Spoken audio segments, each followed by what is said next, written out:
La discipline positive de Jen Nelson, c'est une approche très concrète qui vise à développer les compétences psychosociales, qu'elles soient d'ordre émotionnel, relationnel, cognitif. Finalement, c'est tout ce qui contribue au vivre ensemble. Donc, ce sont des compétences de vie.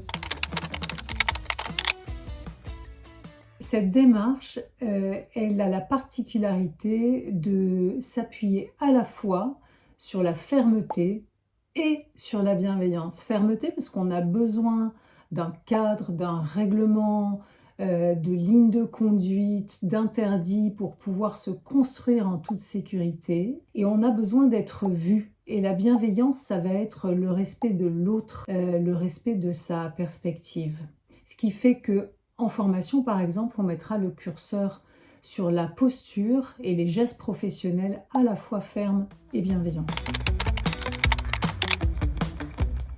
La discipline positive, elle va prendre en compte les besoins fondamentaux de l'être humain, à savoir le besoin d'avoir un sentiment d'appartenance. Je fais partie, que ce soit à ma famille, que ce soit à mon école, à mon club de foot, un groupe d'amis. Donc cette appartenance, elle amène de la sécurité. Et puis le deuxième besoin fondamental, ça va être celui d'avoir un sentiment de valeur. Et le sentiment de valeur, ça va ouvrir la porte à la contribution, ça va ouvrir la porte au pouvoir d'agir et puis à la prise d'autonomie progressive. C'est en ayant un sentiment de sécurité que l'enfant va pouvoir, par exemple, partir en exploration et en apprentissage. Et on dit que la discipline positive est une démarche sensible au trauma parce qu'elle prend également en compte les besoins spécifiques de l'être humain. Et